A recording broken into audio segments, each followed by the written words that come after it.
Well, welcome back to Mages and Sages interview with the Old Mage with our special guest, Jeff Grubb. This is part 3 of our interview, and I do hope you enjoy.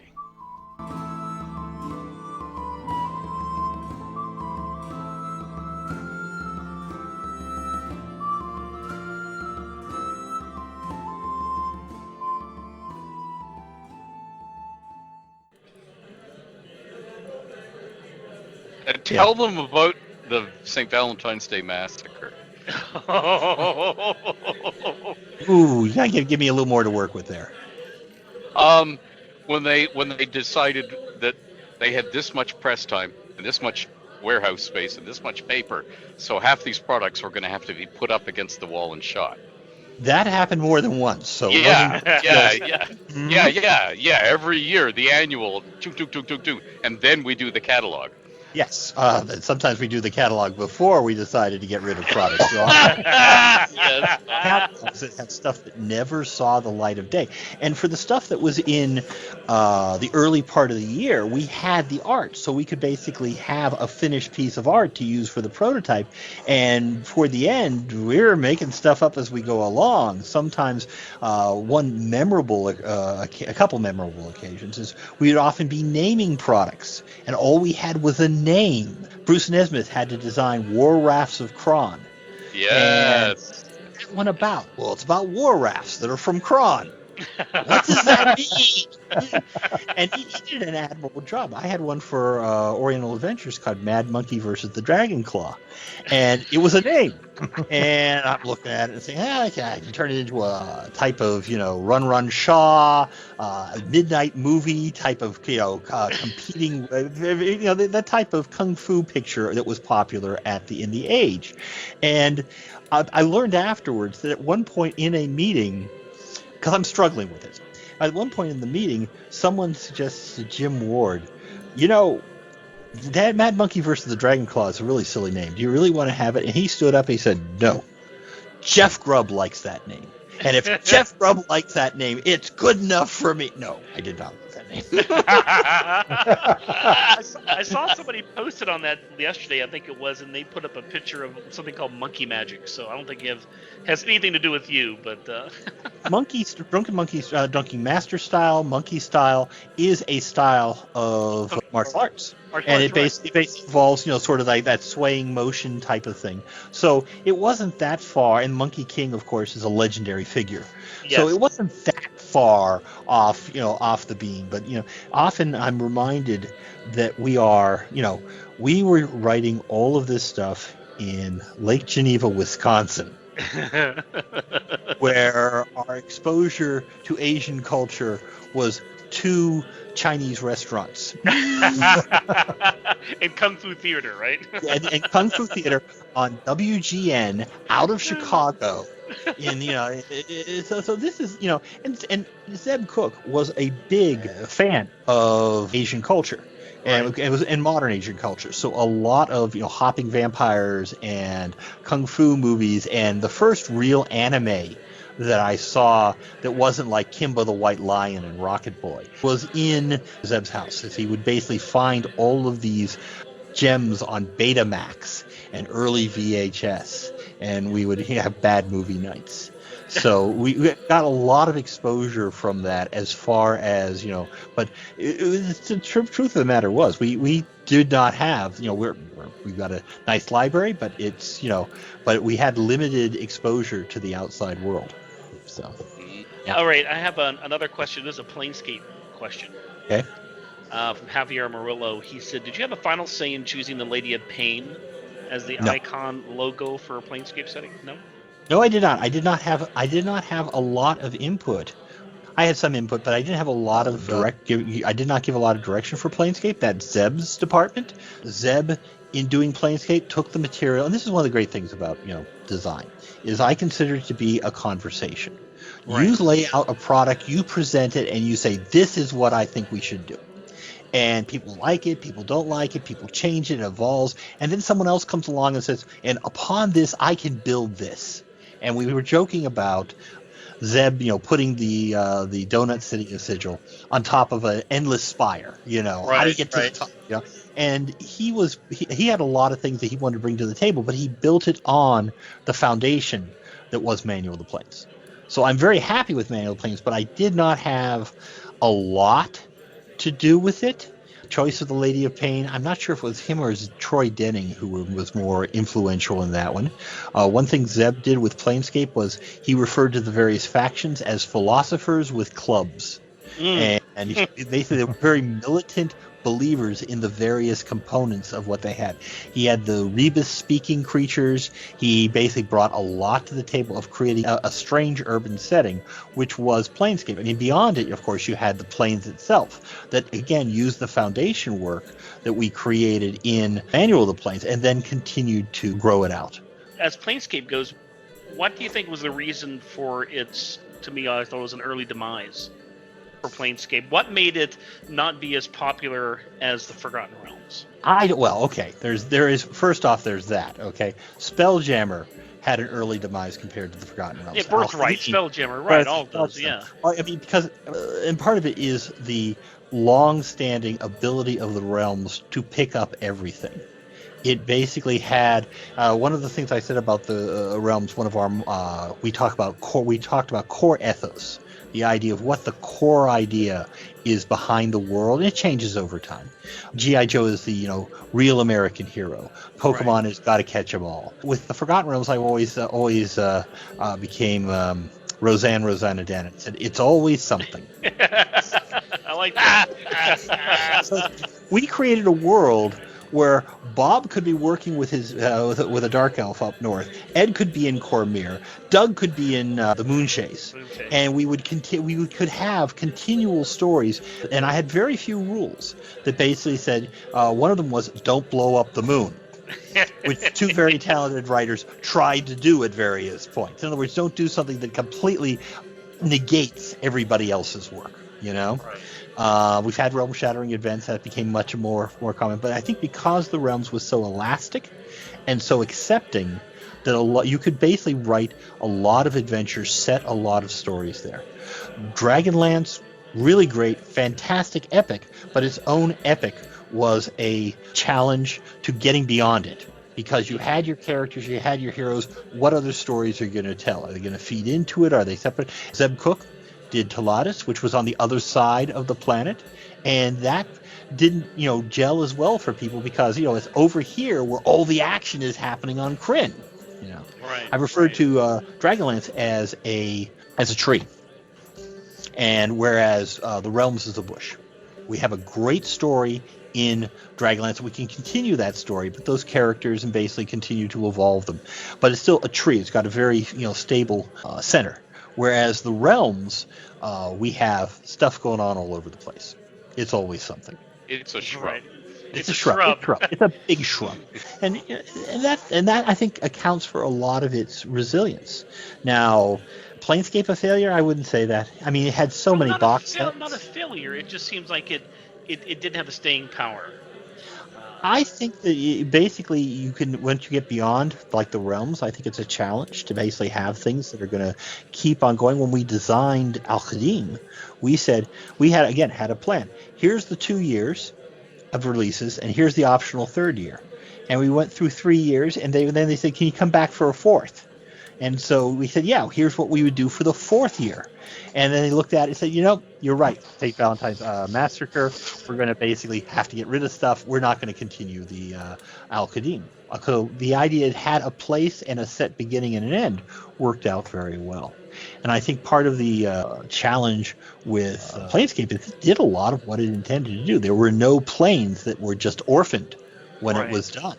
Wasn't well, we never talked about Mechanus. Nope, you talked about it. You're there. You're fine. So question of how you want the arc of a line, and people still like our Planescape, and people still build on Planescape. As far as why is this product a success versus the other? One of the problems is this is the type of history. One of the things that goes back to the very beginning of the Forgotten Realms, before I made that fateful phone call to Ed Greenwood, was management was concerned that what do we do after Dragonlance? It's doing real well, but what happens next? Oh my God, what happens when we get to the end of this? We need something else. Because they thought Dragonlance would, go through its story, go through its then 10 adventures, and that would be it. So, what happens next? So one of the things with the Realms was it was so expandable. And I think it's the idea that the Realms Spelljammer came out, did real well, eventually, went away because eventually people are going to have less people buy it. There's going to be that reduction of over time of sales. And at that point they say, okay, we're done for a while. One of the things I see as a fan, as an outsider, as in, not a TSR staffer, is some people in management would say, oh, if we do a Wild West fantasy game, we're growing our audience out in this direction. We'll get new people. And you can do that if you can somehow reach all those new people across the world, which requires really robust marketing. If you don't have that, you're basically going back to the same wallets, the same gamers who already love. So you are cannibalizing your own audience. And the poor guy who gets his allowance, or who does his paper route, or has his first job, or the gal, but at the time they were mainly guys, looks at his wallet and says, well, I can buy the new Dragonlance, I can buy the new Realms thing. I never heard of this new thing before. I can't afford 3. And you have that cannibalization problem. And this is the fragmenting the audience was something that basically early WotC basically looked at and said, this is one reason it's been so difficult to bring Greyhawk back as a world, so difficult to suddenly have a Spelljammer operation. Can we show that it's going to go to a new group as opposed to cannibalizing the audience that you already have? So, and I think that's a very valid point. As far as we want to keep doing new things, we keep wanting to do new creations, new ideas. The idea of we don't want to damage the brands that have done very, very well.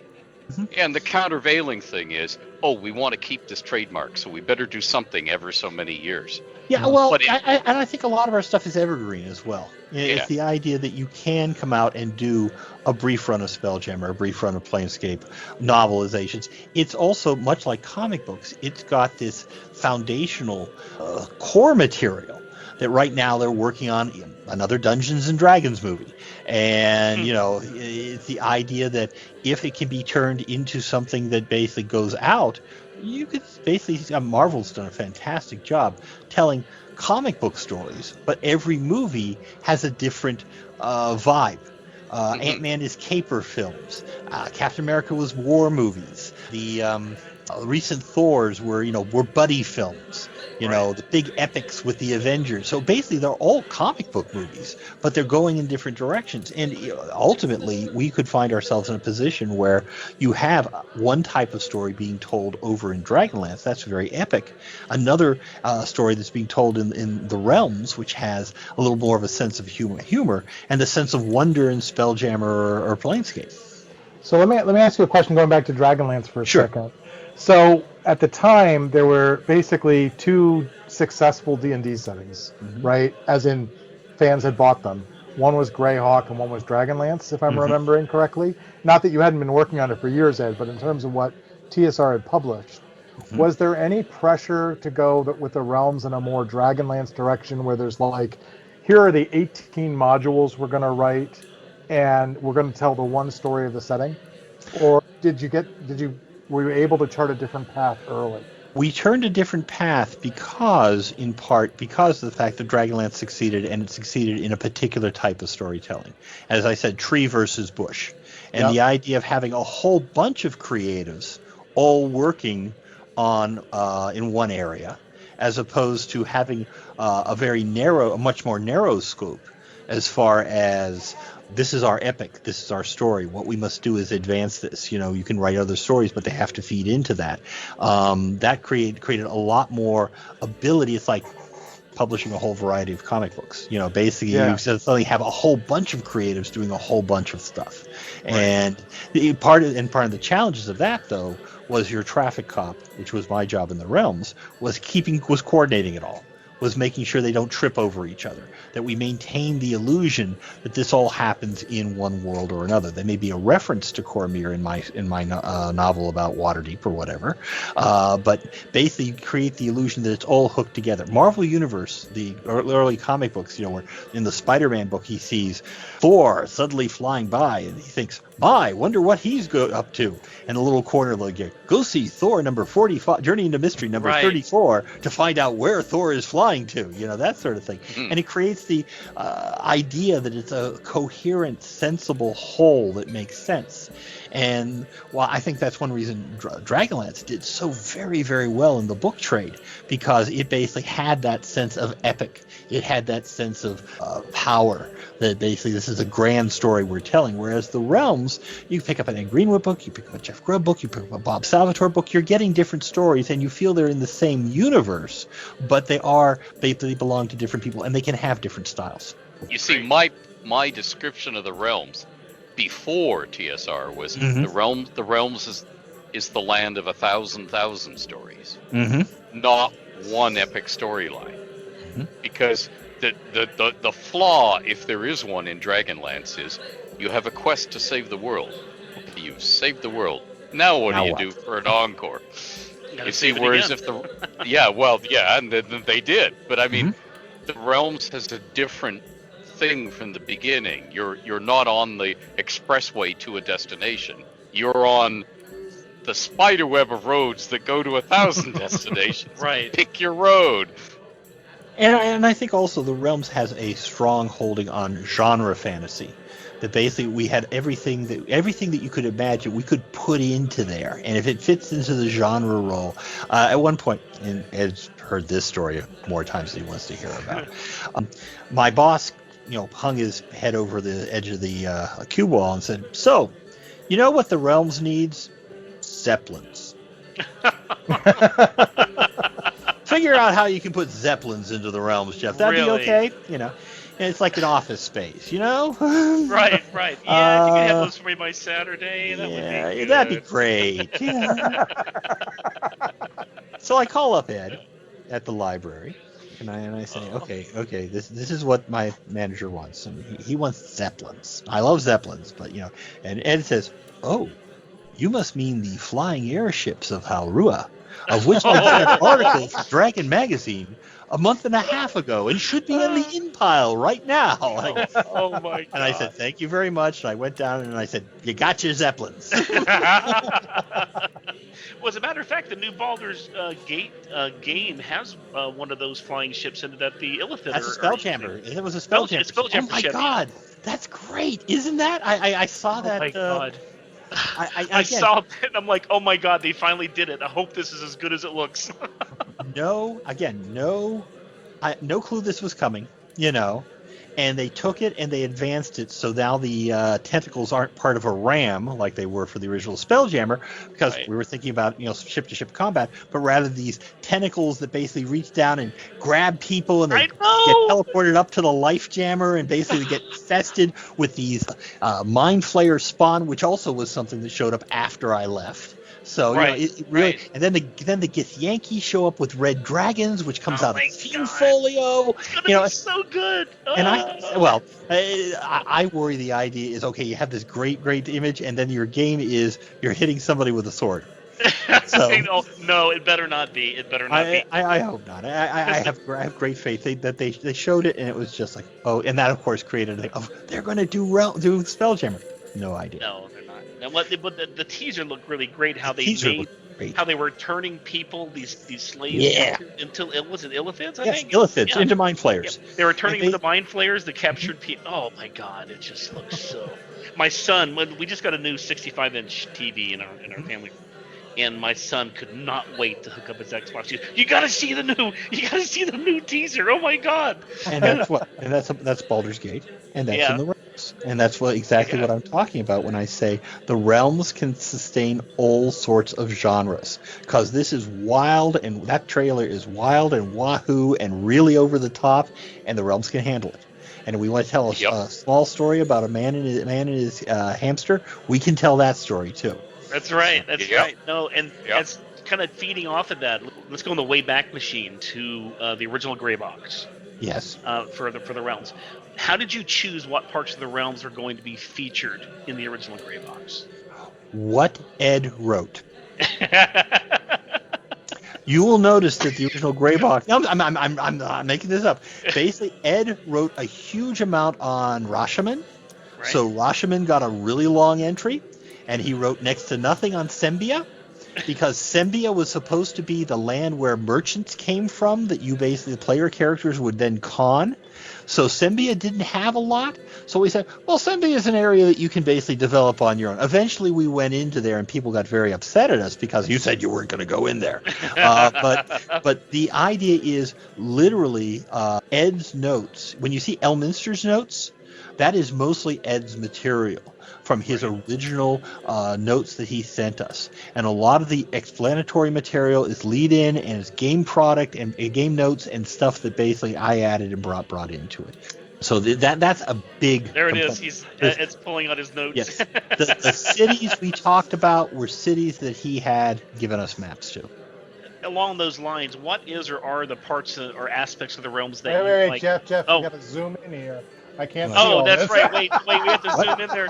Where's George? Where's George when we need him? Pictures. I kept photocopies of every package I FedExed. Yes. Because we started with the post office, and there's one package that's still on the way from Yes. 1986. So because they could be lost. And he had access to a photocopiers. Yep. Oh my God. $1 a page, Ed. $1 a page. No. Ed, $10 a page. That is and that's actually something that also Ed working in a library, access to photocopiers, is something that we did that made life, again, you kids today, you got a printer attached to your home machine. My God, we get a print out. You take the disc, you go to the photo shop place, and basically they print it out for you. So the kids today will never know what it's like to sit up for an all-nighter in college typing your term paper in one night.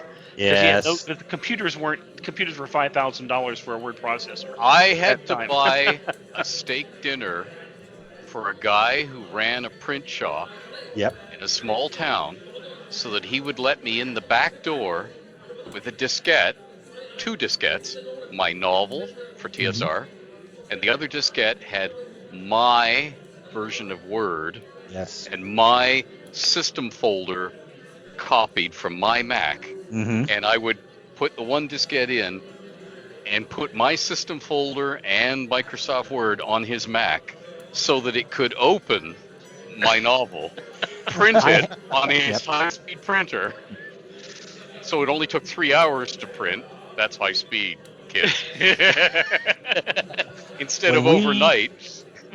When we bought the realms from Ed, part of the payment was a personal computer.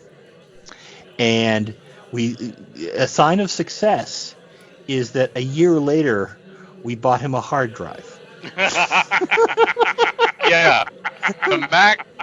Mac 2 had 2 disk drives. Yes, and that was a beautiful machine. Only one of them was, and I would still be using it if the power supply didn't fry. You see, what happens is eventually the capacitors die, and you can turn it on once, and the moment you turn it off, it's dead forever because you fried the power supply during your use of it. But one disk drive was low density, 400K, and one was high density. And in those days, Microsoft Word stripped down fit on one diskette. And your work went on the other diskette, and there was no hard drive, so you swapped as you worked and as you saved. Now, the kids nice, today, get off my lawn. yeah, the nice thing about a Mac 2, it had 8 bays for cards inside. Mhm. So before that Mac 2 started dying, I had 8 hard drives Wow. on 8 Wow. cards. 7 hard drives and the video card. If you send those to me, Ed, I'll keep them safe for you. I promise. and my Mac 2 was driving 4 monitors. But I was really disappointed because none of the game manufacturers at that point had a game I wanted to play in which I was behind the guns of a World War I biplane and I could track across all the monitors. There was nobody to do that. No. Years later. My Saturday night game is Call of Cthulhu with Steve Winter, John Ratliff, Stan Brown. Nice. So basically we have a lot of the old guard get together, and Monday night Steve is running Caverns of Archaea. So Okay. All right. And I don't because think you. this is a case, like I said, where today, because we've been working so hard, I sent all my writers home early. Okay. Usually Right. I would be missing a company meeting in order to do this in this time frame. So this has been a very fortunate, case of events. Yeah, it's been wonderful too. I'm so glad we could finally get together. Oh, I feel bad about having to push you back a couple times, but No, it's okay. No, you had reason to do it also. Okay, so I don't think we actually got you to answer. probably. What is parts of the realms, of aspects of the realms that you like the most? If you had to pick one favorite area that you either wanted to delve into to write or to build up, or that you did and you wanted to do more, what would that be? Wow. Wyvern Water is definitely on my list. Nice. I'd love to go back there. Cormyr itself, I think, is just rich for all sorts of stories. Other people have been in there as well. Waterdeep for urban adventures. Yeah, and those are the big three. Those are the ones I would really, just feel like probably go off into a new area. I don't feel necessarily. I think people have dealt with a lot of interesting stuff in Anarok and Chult and everything, the far off areas. But I like the Heartlands. I like the areas that basically have that sense of settledness to it. The breadbasket, you might say. It's the breadbasket for that. I'm always discovering new things for that. So. Right. Oh, that's terrific. And can you provide some of the info about aspects of the realms that were wholly introduced by TSR, and why did that happen? Well, the big one's Moonshae. And I told that story already, that basically Vasa and Damara, we drained the Great Glacier Ford. Right. 10 towns. We had most of the northern border given away to basically different like CompuServe and AOL, and they were setting adventures there. And Bob had a thing. Okay, where is it? It's right up here in the far northwest corner. So that we added that to it. The Wamite Isles, which is a favorite place. We had, was it FR10, the Great Khan game, which was designed by Tom Wam, who is a fantastic designer. And, basically we wanted to put it in the realm somewhere, so we created the Wamite Isles, which were in the middle of the Sea of Fallen Stars. That was an addition as well, hooking on all of the Oriental Adventure lands, all of the Al-Qadim lands, all of Maztica. All of these are just more, areas that got added to it. And the areas that we did have material for, from Waterdeep, Cormyr, Shadowdale, based at the Dale lands, basically we kept evolving them, and we kept growing them, and Ed kept adding material. Mithranor, the areas that the computer games came out of, Baldur's Gate itself basically resonates for everybody, and that was an area that was at the mouth of a river. And what I remember memorable about it is Ed did a complete write-up of the military organization in Baldur's Gate. Flaming Fist. Oh, good lord! And it was frighteningly overpowered. So I don't know if I ever dealt with that or even approached it, but Baldur's Gate has an interesting history as well. So at one point, the book department sent Dritz there and didn't tell us, and we said, "Oh, really?" So, in the third book. And we have a computer game there. Okay, it doesn't really line up. We had to rejigger the maps a couple times to try to bring it all together. Right. So a lot of the realms is been expanded upon, been built upon. People add their favorite characters. I mean, that's like gamers. They basically add the pieces that they want. So, but at the heart of it, you have like Shadowdale. You have Golden Fields over in the north. These are the parts that Ed's group was working on. Ed always talks about how the players would suddenly decide to go off in another direction. And he would say, I have to go get snacks. And he would go into the kitchen and he would be drawing furiously to figure out how he could get ahead of him. But that's one of the reasons we have so many Mideastern themed areas: Anarok, Kalimshan, eventually Al-Qadim.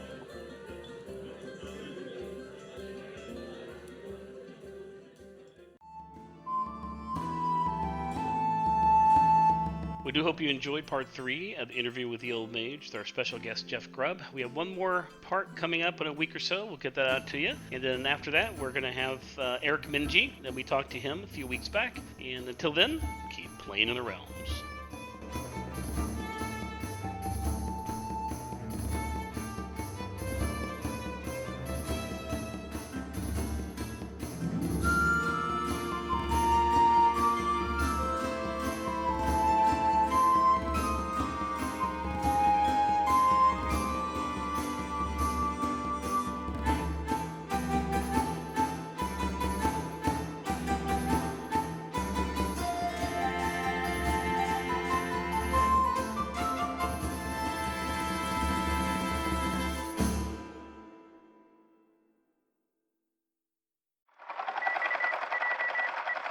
Good evening, Mr. and Mrs. Faerun and all the ships at sea. Dateline, Waterdeep. Flash! Today at the corner of Delzorn Street and Brondor's Way, Melvin the Myopic Magician squared off against Doodles the Deafened Druid in a spell battle of the Witless. Although no entries were reported as no actual spells were cast, they did bring in a dwarf share of gold and jewels as their spectacle was perceived as performance art by onlookers. Both were summarily arrested by the Watch for not having the proper permits to perform in the North Ward. This 10-day in the High Forest, the mythical descendants of the Arivendyar held their annual beauty contest. To the surprise of no one in attendance, there was no clear winner as they were all absurdly beautiful, and sheer vanity alone had the judges voting for themselves. And finally, out of the libraries of Candlekeep, the wizened old scribes came to the unfortunate conclusion that for millennia we have simply been mispronouncing the word missile. It was recently discovered that an overly boisterous spellslinger with a lisp, thought to be the original creator of the magic missile spell, was blowing the whole thing out of proportion and had been overly braggadocious of its uses and powers. Would you like to know more? Then simply tune in to each and every episode of the Mages and Sages podcast and subscribe to the channel. Bash the like button and be sure to bear down on the bell button to keep up to date, for the bell tolls for thee.